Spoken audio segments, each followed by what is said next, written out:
What's up guys, assalamu alaikum, it's your boy Ali and I'm here with another video. Before we get started, I want you guys to just take in, I got that Tommy on that Tommy.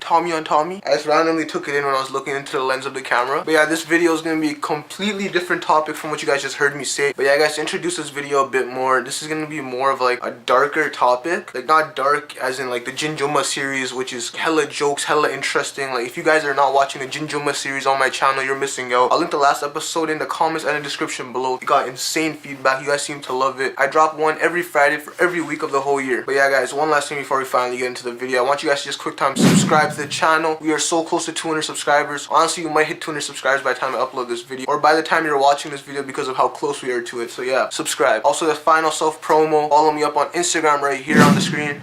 Follow it. If I'm not uploading, you guys can just message me up on Instagram and I literally respond to every message on there. So don't worry, I'll never leave you on red. Anyway, since we got that self-promo out of the way, let's get more into the topic of the video. But yeah, in this video, I'm going to discuss the topic of Islamophobia and my personal experience with it. It's not some next stuff. I'm not making this up. I have friends who witnessed it themselves. So like, obviously I'm not going to like go too deep in it because this is an old thing. This is in the past. I don't really care anymore. So this is going to be like a life story type topic. But yeah, for the people that don't know what Islamophobia is, hey Siri, what is Islamophobia? Alright, according to Google, it says Islamophobia is a dislike or a prejudice against Islam or Muslims, especially as a political force. Honestly, I don't really know what this person's intentions were. They're probably just ignorant to the context of everything in Islam. The keyword to anything in Islam is context. How do you understand the Quran? We go to the Hadiths. How do you understand the Hadiths? Leave that up to the scholars. But yeah, enough beating around the bush. Let me just get straight into the topic. Basically, this goes back to the 10th grade. So this was 3 years ago. So I was a freaking baby in the 10th grade, just chilling in class. And this teacher that we had, she had like a British accent, but like we're in Toronto, so like no man's have British accent. That's not a common thing. She always gave off like a feminist vibe, like a social justice warrior vibe. So this was strange to get like a Islamophobic vibe from her. But basically, there's two different moments I had with this teacher that gave off this vibe of Islamophobia. The first experience was basically, she was my English teacher in the 10th grade. I had her second period and my friend's class had her first period. Like we were in the same grade, but it was just a weird schedule. I don't even know. But yeah, I go into her class second period. Before going in, some of my Muslim friends are telling me next stuff happened, really dumb stuff. They didn't really go deep into it, but they mentioned that the teacher was being like Islamophobic or something. I don't know. I didn't really ask much. I just went to class because I was about to be late. So we go into class. The teacher doesn't mention anything Islamophobic. Nothing. It was a regular class. I was really confused what my Muslim friends meant, right? So I asked my Muslim friends what happened. What were they talking about? And then they told me that apparently in class, the teacher randomly decided to start talking about Islam and started saying how the Prophet was a pedophile, how he married a child or something like that. In my brain, I'm just thinking, you're lying. I don't believe this. What? This is such a controversial topic, and a district school board teacher is talking about. We're not in a religious class. It's not even history. Like if this was in history and the teacher had some knowledge of it and was able to give the context or just an overall proper explanation, I would understand. But she just straight up apparently said that. And the thing is, at that age, we're like what, 14, 15? Like, we're kids. We don't know much about Islam. We don't know anything. Even now, I don't know much about Islam, but I know enough to understand the context behind the story of the Prophet and his wife Aisha, which she was talking about. But yeah, so the next class goes along. I go into class. The class before me says nothing happened today. But we go into class and all you see the teacher that was apparently Islamophobic the day before starts saying stuff like Bismillah, MashaAllah. It was super strange. At first, a lot of the people in my class were like, yo, is she Muslim now? Say a word, she's Muslim. Everyone was thinking that. And in my mind, I'm thinking, no way someone can go from being upfront Islamophobic to become Muslim the next day. Like, that has to be a miracle, if anything. So what I took in was that this is a front. No way you can one day say that the Prophet of Islam is a pedophile and the next day embrace it. I wasn't able to believe that, and what I genuinely thought from that day on was that she was faking it because she realized she can't talk about that type of stuff in front of students, especially since she didn't give any context to the story. So she tried to cover it up by pretending to be Muslim the next day by saying MashaAllah, Bismillah. She was probably just Googled Muslim terms or something. So you know what? I didn't really care much about it. So I'm like, you know what? Forget it. Who cares? Let's move on. She's my teacher. I don't want to get a bad mark. A few months go by. This is later into the year. I believe this was the second semester. But basically, there's this field trip where we had to go to like some play or something. And honestly, I had to go to some like mosque donation thing where I had to like carry on cans for donations for a mosque. They were actually paying us too, so that was pretty cool. We were getting paid to collect donations. We tell the teacher, me and my friend after class, hey miss, we can't come to the field trip because we're actually volunteering at a mosque that day. And I was really tired, so I wasn't really taking in anything. But throughout the whole thing, she kind of started lecturing us. And I wasn't really paying attention, so in my mind, I'm just thinking, probably just gonna say whatever, you know, just show me proof or tell me earlier next time or something like that, you know, some basic teacher stuff. While I was kind of dozed off, I caught a few words where she started talking about ISIS and radicalization. I looked at her and all I hear her say is, you guys gotta be careful. You can get radicalized. She's just straight up saying that to us. Fam, where is your filter? You are a teacher. Bro, I didn't say anything because, again, I'm a kid. I don't know. What am I supposed to say? She's a teacher. She's a person of authority, you know? I'm just caught off guard, you know? Like, it was a super surprising off guard moment. So when we leave the class, me and my friend, we start talking about, did she just tell us we were gonna get radicalized and say that we might join ISIS if we do this? Holy, like, my head hurts so much. And honestly, the thing that bothered me most about this is that, not that she said that I'm gonna get radicalized or some shit if I do this type of stuff. Like, that stuff was behind me. I didn't care. It's just the fact that in the 12th grade, so this is 2 years later, I'm talking to one of my atheist friends about Islam. I'm kind of giving dawah because this is when I kind of started learning about Islam a bit, you know? Basically, debating him, proper debate. Honestly, I felt like I was at the upper hand the whole time because everything he said was nonsense. And he was agreeing with a lot of the stuff I was saying. But what really bothered me was that in that debate, he brought up the point that our prophet was a pedophile. And what I know is the place where he got this idea from was that 10th grade teacher. And I knew 100% that he got it from her. Because she literally preached that idea into the heads of every student in that class, giving a false conception about Islam. So to now explain to you guys the issue with this topic, the context, the story of Prophet Muhammad, peace be upon him, and his wife Aisha, be the context so there's no more misconceptions. Because I already know there's gonna be a bunch of anti-Muslim, anti-religion people, specifically people that just want to spread hate. They're gonna come in the comments and be like, your prophet was a pedophile, your teacher wasn't wrong, some stuff like that. I'm not gonna lie or anything. The prophet, he married her at 6 and he incarcerated with her when she was 9. The main context behind this is that you have to understand this was a different time period, 1400 years ago. But you also have to understand that Islam is one of the only religions in the world that condemns the marriage with someone who hasn't reached the age of puberty. And what does puberty mean? It means mental and physical puberty. And who is the determinant of that? The parents and the girl herself. She has the choice on her own. Hey guys, just to pause for a second. Forgot to mention, I don't remember which exact hadith book it's from. I know it was a Sahih hadith, wherein in Islam it explains that when a man gives his daughter in marriage and she dislikes it, the marriage shall be annulled. It's based off this story where a virgin girl came to the Prophet and said that her father had married her to a man against her wishes. The Prophet gave her the right to repudiate the marriage. And that just goes to show how much there's a focus of consent in marriage in Islam. We actually say I do 3 times during marriage, which is another interesting thing. Also, I accidentally keep saying incarcerated instead of saying consummated when discussing the Prophet's marriage with Aisha. So just to clarify once again, the marriage was declared while she was 6, but the marriage was consummated when she was 9. And this was based on her general reach to the age of maturity for specifically her. And in terms of a scientific premise, you have to understand, this is scientifically proven. I'll leave a link to this article in the description. But I remember reading several articles in the past where it said that people in warmer climates tend to age faster. And this is 100% facts. Go to Australia and compare a 16-year-old from Australia to a 16-year-old from Canada or the US. You will see differences. And in general, if you take in, this is 1400 years ago. You know what the age of consent is in Japan? 12. That's not that far from 9. What's that, 3 years? And I swear like 100 years ago or like 50 years ago in Britain, what was the age of consent? Let me look this up. As you guys can see, based on the age of consent laws table provided by the website in Children and Youth in History, we can see that the average age of marriage in the 1800s in Russia was 10, in states like Delaware was 7, and on average all around 10 in most other states in the US. And even in the 1920s, it wasn't much higher. It was all around 12, 13, 14. And that's still the case for a lot of the states in the US to this day. So yeah, I don't understand this double standard going on. So if you take it 50 to 100 years ago, people were endorsing pedophilic laws, and to finally put it into a religious context, let's compare 2 people, peace be upon both of them. We're going to compare Aisha herself, the younger wife of Prophet Muhammad, peace be upon him, and Maryam or Mary, the mother of Jesus, peace be upon them both. So a lot of Christians get mad at the fact that Aisha was so young and the Prophet was so old. The Prophet, I believe, was in his 50s or maybe late 40s, I'm not sure, and Aisha was 9. Now look at Mary. Mary was 12 and her husband Joseph was 90.